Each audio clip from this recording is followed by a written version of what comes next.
Gitu. Keadaan daripada sapi-sapi kita itu yang ya banyak, tapi nanti mutunya itu sudah kurang baik. Kalau dibandingkan dengan sapi yang unggul, misalnya seperti sapi dari Bali, sapi dari Sumba, dari Lombok, kemudian dari Sulawesi Selatan, maupun juga di Jawa sendiri, apakah yang putih, pernah unggul dan sebagainya, itu sudah lama tidak ada kan pembaruan. Terus mutunya sudah kurang baik. Kalau ingin perbaiki harus kita ganti, kan mahal. Nah, itu. Nah, sekarang harus menggunakan teknologi bagaimana caranya agar supaya akhirnya bisa memperbaiki ternak kita mutunya baik. Jadi suatu contoh misalnya, kalau ternak-ternak kita itu kita piara untuk memperoleh sebagai sumber daging, yaitu sebagai sumber proteinnya, untuk mencapai berat badan hidup yaitu 400 sampai 450 itu makan waktu 5 tahun sampai 6 tahun. Menunggu. Tapi kalau yang unggul 2 tahun sudah mencapai 500 kg. Lah kan menang waktu gitu. Kalau sebetulnya punya uang ganti saja semuanya. Nah, tidak ada. Sekarang dengan teknologi disilangkan, kawin silang. Itu terus mulai cross breeding. Karena pengaruhnya daripada silang itu adalah silang pertama 50% dari keturunan bull daripada pejantan. Silang kedua disilangkan lagi anak-anak tadi itu menjadi 70%. Silang ketiga 87,5. Silang keempat 95% yang berpure. Ini makan waktu kurang lebih 15 tahun. Kalau satu saja itu. Dan dengan cara demikian kita tidak perlu mengimpor seluruhnya perbaiki, tapi tinggal mengimpor pejantan-pejantannya saja. Pejantan-pejantan yang kemudian dengan sistem kawin langsung itu dengan usia lama karena satu-satu, tapi diambil maninya kemudian dibekukan, disuntikkan, itu bisa mengawini banyak, dan juga daripada embryo transfer. Terus kawin yang unggul, janin sudah ada, ini kemudian janin yang unggul ini kita titipkan kepada sapi-sapi yang biasa yang dalam. Ini lahirnya dengan janin unggul tadi. Nah, inilah perlu kita, semuanya di sini telah kita laksanakan. Karena itu namanya di sini adalah 3S itu namanya, itu 3S. Terus 3S daripada singkatan S pertama sari, lantas kedua sari silang, lantas 3 stat. Stat itu adalah pejantan. Terus pejantan terus menghasilkan stat pejantan yang unggul, sarinya kemudian kita silangkan dengan sapi-sapi dari rakyat kita. Ini cara memperbaiki daripada mutu ternak daripada kita. Silangnya di pedesaan, bukan di sini. Kalau di sini menghasilkan yang jantan, statnya yang baik gitu. Tapi nanti kemudian kita kirim kepada rakyat untuk dikawinkan juga secara langsung. Tapi juga ada yang sudah menguasai teknologinya, diambil bagunya, kemudian siapkan daripada sapi-sapi yang sudah berahi, kemudian kita suntikkan, tapi juga kemudian lantas dengan sistem embrio. Tapi secara massal, betul yang baik, kita kirimkan Lembang sama Singosari. Di sana diambil daripada maninya, disimpan, itu bisa disimpan, kemudian bisa semalaman, baru lantas sekarang disebarkan kepada daerah-daerah. Ini pokok tujuan daripada peternakan di Tapos ini. Jadi walaupun kecil, maksudnya memang mempunyai tujuan untuk memperbaiki daripada ternak kita dalam rangka menyiapkan sumber protein hewani daripada peternak sapi tersebut. Gitu. Apakah peternak susu maupun juga daripada daging itu. Nah, kalau kita melihat daripada hutan, tentunya juga harus tergantung pada makannya. Karena itu juga harus melihat penelitian makannya, makan yang baik, yang produksinya tinggi, gitu. Lantas kemudian mudah bisa ditanam di mana-mana. Nah, di sini kita adakan seleksi, ada beberapa tanaman rumput itu yang baik, yang hasilnya cukup baik, gitu. Kurang lebih ada 3 tapi 2 macam yang baik adalah dengan rumput yang kita namakan gajahan. Dan yang kedua adalah king grass, rumput raja, gitu, raja. Itu bisa tinggi. Terus setiap 40 hari itu bisa dipotong, kemudian hasilnya 1 hektar kurang lebih 75 ton. Gitu. 75 1 hektar. Padahal hanya 40 hari. Tiap 40 hari kita potong. So, kalau lebih daripada itu mutunya rumput sudah turun. Itu. Maka harus kita potong. Nah, kita potong, kemudian kita makankan dengan campuran lain-lainnya, sehingga lantas mencukupi kebutuhan daripada sapi tersebut. Terus 1 tahun 8 kali, kali 75 ton, 75.000 kilo. Kalau harganya 10 rupiah aja kan 750.000 satu panen, kali 8 berapa? 6 juta. Itu 1 hektar 1 tahun. Jadi kalau mau usaha rumput saja bisa kaya. Ya, tapi kalau ada yang membeli, karena panennya demikian, maka kita harus juga jangan sampai kemudian lantas panenan itu mubadir. Itu harus disimpan. Processing dengan melewati fermentasi dicampur dengan waste lainnya itu menjadi makan ternak yang lebih baik lagi. Jadi rumput kemudian dicop, dicampur dengan dengan mulase, dengan urea, dengan bran, baret, artinya termasuk gledek barangkali. Kemudian lantas ada liter itu adalah tai ayam yang telah menjadi tanah itu. Ini justru merupakan raginya. Jadi kalau sudah fermentasi 3 minggu, baunya lebih harum daripada seperti tembakau sak itu, lintingan sekarang tidak adanya. Itu harum sekali. Kalau yang tidak ada harumnya. Ini berarti lantas kita selalu bisa menyiapkan makan walaupun tidak ada panen. Kalau ini kelebihan panen tadi tidak bisa dimakan pada ternak, lantas disimpan dengan sistem fermentasi itu. Ini menjamin makanan ternak. Sebab kalau makan ternak itu baik, dengan pertumbuhan daripada sapi juga baik. Karena sekarang itu kita ajari daripada rakyat untuk kecuali memelihara breeding, juga mengadakan fattening, penggemukan di mana-mana, keuntungannya besar. Itu. Jadi membeli yang kecil, kemudian piara, dimakan terus yang baik, maupun yang kurus, dimakan setelah gemuk, kemudian lantas badannya mencari maksimum, dan dijual. Karena itu juga Karang Taruna juga kita anjurkan sampai sekarang Departemen Sosial itu telah melatihkan 7 kali daripada Karang Taruna latihan di sini tiap 10 hari, dan kemarin ini adalah pada wanita seluruhnya daripada 16 itu untuk kembali pada daerahnya sehingga menjadi kader-kader untuk melaksanakan fattening, penggemukan, bukan breeding tapi fattening gitu, untuk menyiapkan daripada kebutuhan protein daripada hewani tersebut itu.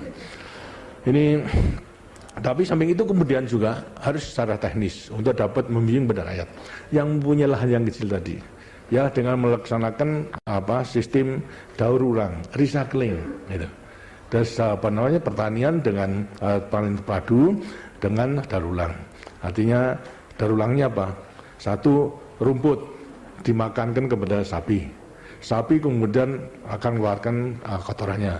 Kotorannya lantas kita ambil, kita kumpulkan, ambil biogasnya. Lantas ambil biogasnya menjadi pupuk yang baik. Pupuk ini lemparkan ke tanah, menjadi subur, hasilnya daripada rumput lebih baik lagi. Lantas berarti penyediaan makan ternaknya juga akan lebih baik. Begitu terus saja sehingga merupakan sistem daur ulang atau recycling. Ini yang bisa kita laksanakan. Di antara lain setelah diperhitungkan bahwasanya kalau petani itu memiliki 3 sampai kepada 4 atau 5 sapi, itu bisa menghasilkan biogas 2 jam. Cukup untuk masak. Apa artinya? Petani lantas kemudian bisa menghemat yang tadinya membeli minyak tanah untuk masak, tidak perlu lagi. Gitu. Yang biasanya mencuri kayu ke hutan, hutannya bisa selamat. Sedangkan minyak tanah itu sekarang subsidi, berarti bagi negara subsidi akan jadi kurang. Gitu. Nah, itulah antara lain sebagai satu hal yang telah disetujui sehingga tinggal ditiru, dilaksanakan oleh rakyat secara keseluruhannya. Nah, kemudian di sini ada di sampingnya sapi sapi susu, sapi perah, juga sapi potong jenis yang hitam, nanti lihat jenis Brengges, artinya silangan antara Brahman sama Engges. Ini yang saya pilih yang paling cocok di dataran tinggi, dataran rendah, maupun juga makanannya mudah. Sekali semuanya yang dimakan, yang disediakan bisa dimakan. Terus pemeliharaannya gampang, pertumbuhannya akan cepat sekali. Tapi juga ada domba pun juga demikian. Kita mengadakan penelitian, domba kita, gibas kita itu memang kecil. Sekarang ini kebutuhan daripada Arab Saudi terutama dalam rangka haji itu untuk untuk dam, ya, untuk membayar dam dan sebagai hukuman ganti daripada apa yang lain. Itu 3 juta ekor tiap-tiap tahun. Sedangkan orang Arab itu satu hari satu keluarga 1 ekor, itu 1 ekor kambing membutuhkan 12 juta. Kalau kita kemudian bisa merubah itu merupakan pasaran. Sekarang mereka membeli dari Australia maupun juga dari New Zealand. Dia minta, karena apa? Tidak terjamin apakah sah tidaknya, halal dan tidaknya daripada menyembelih domba tersebut. Kalau untuk dam hidup, tapi kalau untuk lainnya dengan karkas sudah dipotong. Lah kalau ke Indonesia pasti itu mesti halal, itu karena sarannya sudah sama. Kita tidak akan menjual bangkai itulah antara lain. Merupakan suatu pasaran yang tidak kecil. Nah, karena itulah sini kita usahakan mengenai soal domba gibas kita crosskan dengan import jenis Dorset sama Suffolk. Suffolk itu yang nanti kepalanya hitam, Dorset yang putih-putih itu crossingnya sama aja. Dan pengaruhnya tadi 50, 75, 87,5, 95. Tapi domba-domba daripada impor itu juga ada kelemahannya. Manaknya itu hanya sekali setahun, hanya satu. Sedangkan kita itu kecil, tapi 2 kali setahun. Dan anaknya bisa 2. Sekarang kita ambil tengah-tengah tengah-tengah supaya memperbaiki itu turunannya, tapi juga tetap bisa menak 2 kali setahun dan juga anaknya lebih daripada 1, ya 1, 2 dan sebagainya. Itu lantas hasil daripada itu standar itu karena hasil crossing Gibas sama Dorset sama Gibas kita namakan Dorbas daripada Taspos ini. Dorset sama Gibas. Kemudian Suffolk sama Gibas, Safbas dari Tapos ini. Ini yang kemudian kita sebarkan, yang berjantan kita kirimkan kepada daerah untuk dikawinkan dengan domba-domba yang ada. Ini dengan akan memperbaiki daripada mutu domba kita yang sangat dibutuhkan kita, maupun kalau kita bisa membesar bisa kita ekspor. Inilah gambaran daripada Tapos. Sebetulnya tidak ada apa-apanya daripada Tapos ini sebetulnya, kecuali memang ya percobaan itu, dan segala sesuatunya memang menurut hukum yang berlaku, karena ini dulu bekas PTP yang terlantar, kemudian kita ambil over, bukan hak milik, bukan hak guna usaha. Untuk 20-30 tahun semua boleh, bisa itu untuk mencapai hak guna usaha. Kemudian setelah 30 tahun bisa kembalikan atau bisa diperbarui. Nah, kita gunakan untuk kalau melihat daripada medannya sebenarnya tidak ideal. Karena apa? Ini di kaki Gunung Pangrango, kemudian lantas sekarang dibagi oleh jurang-jurang yang dalam. Jurangnya di 75, sehingga kalau ngelundung situ ya tidak habis. Nah itulah tidak ideal sebenarnya, tapi ya justru ini yang merupakan tantangan sendiri dalam rangka misalnya kalau memperoleh tanah yang baik, ya lumrah saja itu bisa berhasil karena menggunakan lahannya, medannya baik, tapi justru kita ambil medan yang kurang menguntungkan. Kalau sudah berminat, marilah kita lihat ke lapangan sekalian itu sambil supaya tidak ngantuk lagi. Mari.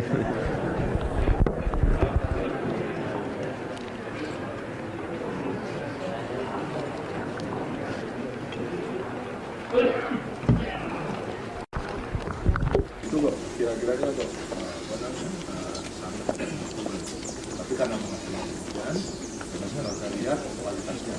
Jadi yang kecil kemudian belum itu nanti kita usahakan kalau kita gunakan panai tidak pada satu, tetapi kita menggunakan apa yang kumai itu diekspor. Tapi sebetulnya yang untuk batu, jadi batu yang sangat ringan dan juga tidak begitu berat, ringan sekali. Dan kemudian lantas ini kita jadikan sebagai pasirnya dengan perbandingan 1:10. Kalau konkret itu 1:3, 1 semen 3 pasir ya, itu maisnya. Ternyata bisa kita buat daripada keseluruhan bangunan, mulai di Balai Genteng, gitu. Kemudian sana itu ini juga percobaan itu kemudian sana genteng sampai temboknya sampai lantainya. Itu semua dari apu mais, dari batu apu yang kita kembangkan sebetulnya dulu dengan kekuatan tambahan daripada beton yang kecil-kecil seperti karat itu, lantas ini merupakan beton tapi yang ringan sama bahannya pemain gitu. Terus lantas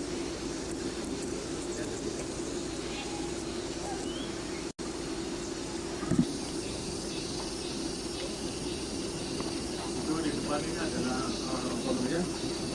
pohon lamtorofum dulu yang kita masukkan pada tahun 82. Kalau Toro itu punya kekhususan satu mengenai namanya makan tanah, proteinnya tinggi, 23%.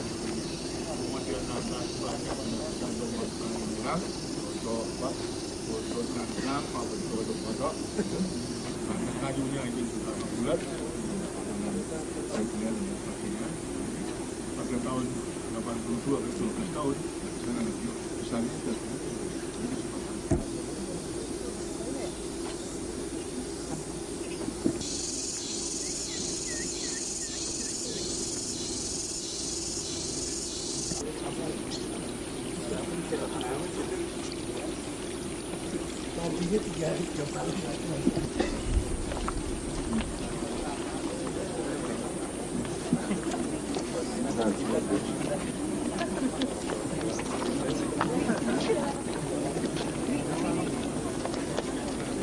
ini merupakan salah satu unsur daripada daur ulang tadi. Lahan, kemudian lantas pupuknya juga setelah fermentasi diangkat dilempar ke dalam.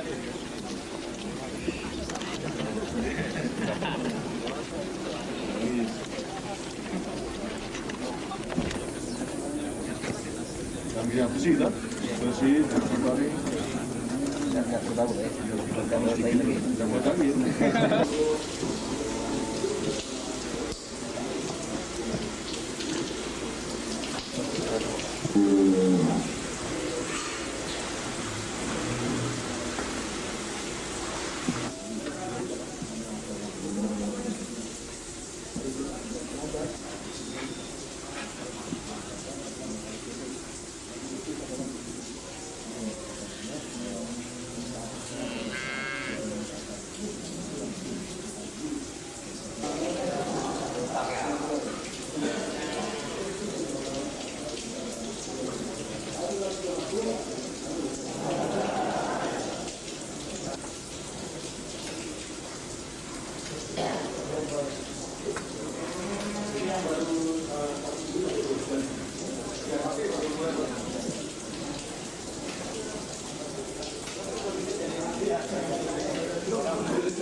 Juga sudah. Ada yang udah pernah keliling, Pak? Hah? Yang udah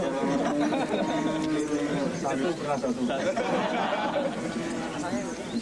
Nah, sekarang kita kandang dulu, ya kita itu.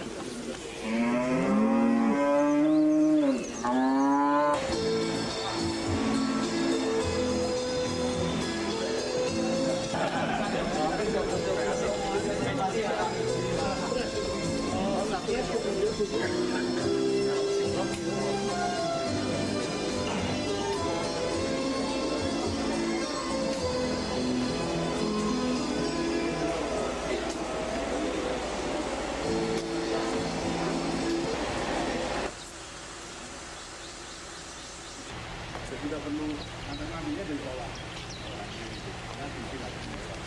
Tidak perlu sampai kosong.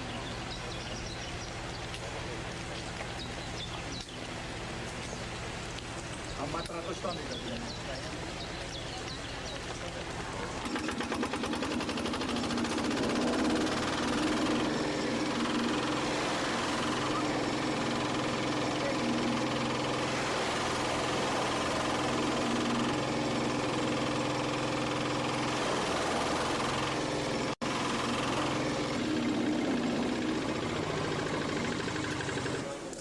Kalau itu tidak ada campurannya, itu sudah cukup baik.